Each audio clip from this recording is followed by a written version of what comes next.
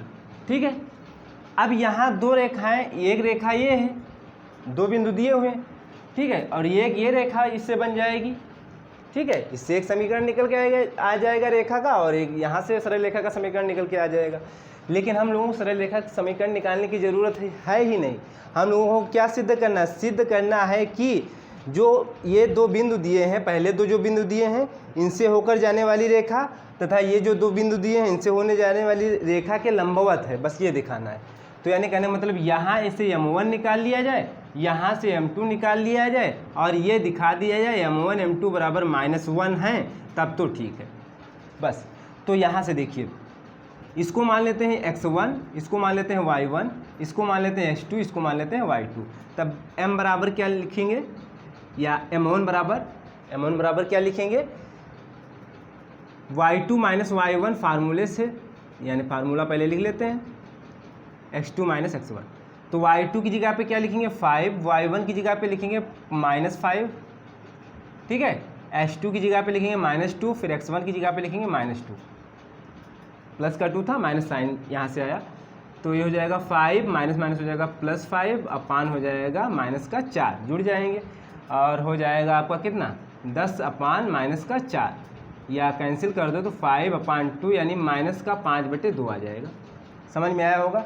अब इन जो बिंदु दिए थे यानी 6,3 एंड 1,1 से अगर प्रवणता निकाली जाए तो x1 इसको मानेंगे, y1 मानेंगे, x2 मानेंगे, y2 मानेंगे। देखो m2 बराबर क्या हो जाएगा, y2 माइनस y1 अपान x2 माइनस x1, यानी y2 कितना है 1 माइनस y1 कितना है 3 अपान x2 कितना है 1 माइनस x1 है 6। तो ये हो जाएगा आपका -2 अपान -5, यानी माइनस माइनस कैंसिल हो जाएगा 2/5। तो m2 निकला 2/5। तो ये कंडीशन है लंबवत होने की, यानी पहली रेखा की प्रवणता दूसरी रेखा की प्रवणता के लंबवत अगर कंडीशन बोली जा रही है, ये प्रूव भी करना है, तो यानी m1 यानी पहली रेखा की प्रवणता इंटू गुणे में दूसरी रेखा की प्रवणता बराबर -1 आ जाए तो आ जाएगा। देखिएगा LHS में देखिएगा RHS आ जाएगा। LHS क्या, m1 की जगह पे क्या रखेंगे -5/2, ठीक है, m2 की जगह पे क्या रखेंगे 2/5। अब देखो 5 कैंसिल, 2 कैंसिल, क्या आ गया -1 आ गया, जो कि RHS के बराबर हो गया। यही हम लोगों को प्रूफ करना था। ठीक है, ये क्वेश्चन नंबर 7 हो गया। ठीक है, अब 8 क्वेश्चन नहीं कराएंगे ना 10 कराएंगे। 9 देख लीजिए क्वेश्चन, सिद्ध कीजिए बिंदुओं, करा देंगे कभी क्वेश्चन वो, लेकिन अभी नहीं कराएंगे। क्वेश्चन नंबर 9 देख लीजिए। क्वेश्चन नंबर 9 अगर यहाँ पे एडजस्ट हो जाता तो यहीं पे बता दे रहे हैं। क्वेश्चन नंबर 9 में ये बोला जाए, सिद्ध कीजिए बिंदुओं 5,6 तथा 2,3 को मिलाने वाली रेखा बिंदुओं 9,-2 तथा 6,-5 से होकर जाने वाली रेखा के समांतर है। अब समांतर होने की कंडीशन जानते हो क्या होती है, यहाँ पे भी बिंदु दिए हुए हैं 5,6 दिया है तथा, या एंड लगा सकते हो 2,3 से होकर जाने वाली रेखा का समीकरण या मिलाने वाली रेखा का समीकरण बिंदुओं, फिर जो बिंदु दिए हुए हैं तो यहाँ से हम लोग निकालेंगे m1 निकालेंगे, जो फिर और बिंदु दिए हैं 9,-2 तथा 6,-5, 9,-2 एंड 6,-5, यहाँ से क्या निकालेंगे m2। ठीक है, फिर हम लोग सिद्ध क्या करना है, सिद्ध ये करना है कि जो ये बिंदु दिए हुए हैं इनसे रेखा का जो समीकरण बनेगा वो आपस में क्या है, समांतर है। तो यानी समांतर होने की कंडीशन ये होती है, पहली रेखा की प्रवणता दूसरी रेखा की प्रवणता बराबर होनी चाहिए। ठीक है, यानी पहली रेखा का समीकरण एक प्रकार से बोल सकते हो, निकाल सकते हो, कोई प्रॉब्लम नहीं। दूसरी रेखा दो बिंदु जब दिए होते हैं तो हम लोग समीकरण भी रेखा का निकाल सकते हैं। ठीक है, लेकिन अगर प्रवणता निकाल लेते हैं तो कोई प्रॉब्लम नहीं, यानी पहली रेखा की प्रवणता है दूसरी रेखा की प्रवणता क्या, उनका आपस में क्या होना चाहिए, बराबर होना चाहिए। यही हम लोगों को समांतर की कंडीशन होती है। तो अब देख लीजिए M1 कैसे निकलेगा। M1 बराबर क्या लिखेंगे, इसको मान लेते हैं x1 y1, इसको मान लेते हैं h2 y2। देखो y2 माइनस y1 6 अपान x2 यानी 2 माइनस 5, तो क्या हो जाएगा माइनस का 3 कैंसिल हो जाएगा, माइनस माइनस भी कैंसिल हो जाएगा, वो 1 आ जाएगा। ऐसे यहाँ से देख लीजिए, इसको मान लेंगे x1, इसको मान लेंगे y1, इसको मान लेंगे h2, इसको मान लेंगे y2। तो यहाँ से M2 क्या निकलेगा, देखो माइनस का 5 यानी y2, फिर माइनस का y1 जो कि -2 था, फिर h2, फिर माइनस का x1। तो क्या हो जाएगा माइनस का 5, ये हो जाएगा प्लस का 2 अपान हो जाएगा माइनस का 3। देखो माइनस का 3 अपान माइनस का 3 ये आपस में कैंसिल हो जाएंगे, माइनस माइनस भी कैंसिल हो जाएगा, क्या आएगा 1। तो यानी M1 बराबर क्या आ गया M2, यही हम लोगों को प्रूफ करना था। ठीक है, तो ये क्वेश्चन नंबर 9 हो गया। अब इसको रफ करते हैं, फिर 11 एंड 12 देखिए, 10 नहीं कराएंगे। आप क्वेश्चन नंबर 11 देख लीजिए। 10 और 8 छोड़ दे रहे हैं, बाद में भी करा देंगे, लेकिन जब ज़रूरत पड़ती है तो उनको कराते हैं। तो क्वेश्चन नंबर 11 में क्या बोला जाए, सिद्ध कीजिए कि बिंदुओं P, जो एक बिंदु दिया है, ठीक है, बिंदु आपका P कोई है, ठीक है, जो कि उसके कोऑर्डिनेट हैं 4,0, ठीक है, फिर दिया है तथा Q 0,-3 से होकर जाने वाली सरल रेखा का समीकरण ज्ञात कीजिए। Q जो दिया है 0,-3, ठीक है, दो बिंदु दिए हैं, एक तो P है 4,0, Q है 0,-3 से होकर जाने वाली सरल रेखा का समीकरण, जो कि सिद्ध करना है 3x - 4y = 12 है। क्या है 3x - 4y = 12। अच्छा ठीक है, जब दो बिंदु दिए होते हैं तो हम लोग रेखा का समीकरण निकालने के लिए कौन सा सूत्र लगाते हैं, ये सूत्र लिखते हैं y - y1 बराबर, ये y वैसे कैपिटल लिखी जाती है, ठीक है, y - y1 mx - x1, जहाँ m बराबर बताए थे जब दो बिंदु दिए होते हैं तो पूर्णतः क्या लिखते हैं y2 - y1 अपान x2 - x1, ठीक है। तो चाहे ऐसे लिख लो इसको y - y1 बराबर y2 माइनस, ऐसे भी फार्मूला लिख सकते हो y1 x2 - x1 ब्रैकेट में x - x1, ये फार्मूला लगाना है, बस ये आपका क्वेश्चन हो जाएगा। दो बिंदु दिए थे, दो बिंदुओं से होकर जाने वाली रेखा का समीकरण ज्ञात करना था हम लोगों को। तो देखो इसको मानेंगे x1, इसको मानेंगे y1, इसको मानेंगे x2, इसको मानेंगे y2, ठीक है। तो y - y1 क्या है 0 बराबर y2 की जगह पे क्या रखोगे भैया -3, माइनस y1 की जगह पे 0 अपान x2 की जगह पे क्या रखोगे 0, फिर माइनस x1 की जगह पे 4 रखोगे, फिर ब्रैकेट में x - 4, क्यों x1 की जगह पे 4 रख दिया। तो y बराबर ये हो जाएगा -3 बटे -4 x -4, ये माइनस माइनस कैंसिल हो जाएगा और 4 को इस साइड मल्टीप्लाई करा लो तो 4y हो जाएगा 3x - 4। देखो 4y बराबर हो जाएगा 3x - 4 3 12। 4y क्या लाना है हम लोगों को, यही लाना है, देख लो 4y को उस साइड भेज दो, इस साइड आपको 12 लाना है तो 12 को इस साइड ले आओ, 12 इस साइड ले आए तो प्लस का हो गया, माइनस का था, और ये आपका 3x वैसे का वैसा रहेगा, 4y प्लस का था उस साइड जाएगा तो माइनस का हो जाएगा, यही हम लोगों को प्रूव करना था। तो ऐसे भी लिख सकते हो जैसे लिखा है 3x - 4y बराबर 12 इत सिद्धम, ठीक है। तो ये हो गया क्वेश्चन नंबर 11। क्वेश्चन नंबर 12 देख लीजिए। क्वेश्चन नंबर 12 में दो रेखाओं के बीच का कोण 45 अंश है। दो रेखाओं के बीच का कोण जो है 45 अंश है, ठीक है। फिर क्या बोला गया, यदि एक रेखा की पूर्णता 1/2 है, यानी tan थीटा बराबर दिया है, थीटा बराबर दिया है कितना 45 अंश, थीटा बराबर क्या दिया है 45 अंश। दो रेखाओं के बीच जो कोण होता है वो थीटा ही माना जाता है, तो थीटा बराबर दिया है 45 अंश, ठीक है। यदि एक रेखा की पूर्णता 1/2 है, यानी पहली रेखा की पूर्णता मान लेते हैं m1 है जो कि दी है 1/2, तो m2 शायद ज्ञात करना है इस क्वेश्चन में, तो यही निकालना है। तो दूसरी रेखा की पूर्णता यानी m2 ज्ञात करना है, ठीक है। तो ये मान लेते हैं m2 जो है दूसरी रेखा की क्या है, दूसरी रेखा की पूर्णता है, और m1 किस पहली रेखा की पूर्णता है,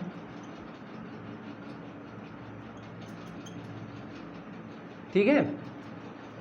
आप क्या करेंगे, अभी फार्मूला बताए थे कि tan थीटा बराबर क्या होता है +- m1 माइनस m2 अपान 1 प्लस m1 m2। क्यों ये फार्मूला लगा रहे हैं? क्योंकि m1 तो हमको दिया है, थीटा भी दिया है, m2 निकालना है, तो ये फार्मूला लगाने से बेहतर रहेगा। देखो अब क्या करेंगे, देखो यहाँ पर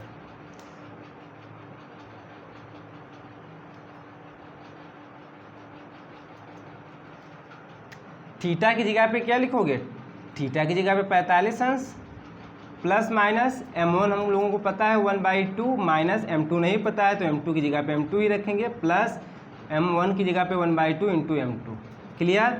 tan 45 अंश का मान 1 होता है, प्लस माइनस 1/2 माइनस m2, नीचे क्या रहेगा 1 प्लस m2/2 भी लिख सकते हो, या 1/2 आप मल्टीप्लाई में लिख लीजिए। एक बार धनात्मक लेना है, एक बार ऋणात्मक लेना है, ठीक है। तो हम धनात्मक ले रहे हैं, यानी धनात्मक लेने पर, यानी प्लस लेने पर, कौन सा? ये वाला टर्म्स, ये वाला टर्म्स प्लस लेने पर, तो 1 बराबर हो जाएगा 1/2 माइनस m2 अपान 1 प्लस m2 अपान 2, ठीक है। इसके अपान 1 मानो, क्रॉस मल्टीप्लाई कराओ, यहाँ पे देख लो, यहाँ पे देख लो, उसके बाद इसको रफ करते हैं, फिर जब ऋणात्मक लेंगे ये पूरा मल्टीप्लिकेशन 1 के साथ करेंगे तो क्या हो जाएगा 1 प्लस m2/2 बराबर 1/2 माइनस m2, ठीक है। अब m2 को उस साइड भेज दो, 1/2 को इस साइड ले आओ, तो 1 माइनस 1/2 बराबर माइनस का m2 फिर माइनस का m2/2। क्लियर? इसके अपान 1 मानेंगे, हर बराबर करेंगे, इसके अपान 1 मानेंगे, हर बराबर करेंगे, हर हो जाएगा 2, तो ये हो जाएगा 2 माइनस 1, यहाँ क्या हो जाएगा माइनस 2m2 माइनस m2, हर नीचे आपका रहेगा 2। क्लियर? ये 2 आपस में कैंसिल हो जाएंगे, 2 में से 1 जाएगा तो 1 हो जाएगा, और ये आपका 2m2 और माइनस m2 क्या हो जाएगा माइनस का 3m2। क्लियर?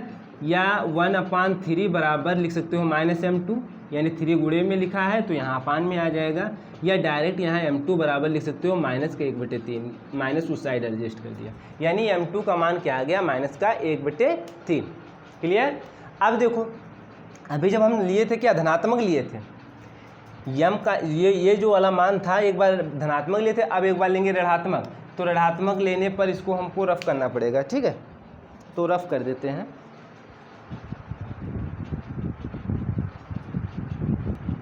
देखो यहाँ से देख लीजिए, 1 बराबर ऋणात्मक ले लेते हैं तो क्या हो जाएगा 1/2 माइनस m2 अपान 1 प्लस m2/2। क्लियर? ठीक है। अब देखो इसके अपान 1 मानेंगे, क्रॉस मल्टीप्लिकेशन कराने, फिर ये गुणा कराएंगे, ठीक है। तो क्या हो जाएगा 1 प्लस m2/2, ठीक है, इज इक्वल टू ये माइनस का 1/2 माइनस का m2। अब देखो 1 प्लस m2/2 बराबर माइनस का 1/2, ये माइनस माइनस हो जाएगा प्लस m2, ठीक है, माइनस से गुणा करा लिया।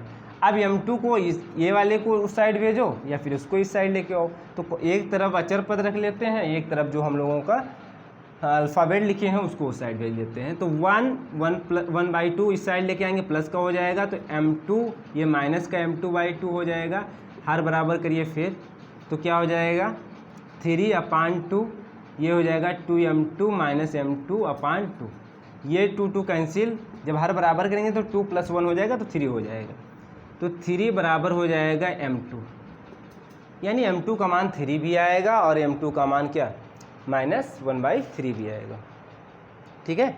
तो ये एक्सरसाइज आज ख़त्म हो गई। तो हम लोग अब बात करते हैं नेक्स्ट एक्सरसाइज 11.2 के। जो क्वेश्चन हमने छोड़ा है 8 नंबर और 10 नंबर, कुछ रीजन की वजह से छोड़ा है। रीजन ये है कि पहले चतुर्भुज के बारे में थोड़ा समझाएंगे, उसके बाद में उस क्वेश्चन को करते हैं, ठीक है। ऐसे क्वेश्चन नंबर 10 में भी ये है कि समबाहु त्रिभुज की माध्यिका संगत भुजा के लंबवत होती है, तो कैसे होती है वो भी चीज़ पहले हम समबाहु त्रिभुज बनाएंगे, उसके बारे में कंडीशन बताएंगे कि समबाहु त्रिभुज में क्या क्या बोला जाता है, ठीक है। फिर उसके बाद में उस क्वेश्चन को करा देंगे, लास्ट लेक्चर में करा देंगे, जब हम लोगों की एक्सरसाइज यानी जितनी भी एक्सरसाइज सरल रेखाएं के चैप्टर्स में हैं खत्म हो जाएंगे, लास्ट लेक्चर में जो क्वेश्चन छोड़ते जाएंगे वो करा देंगे।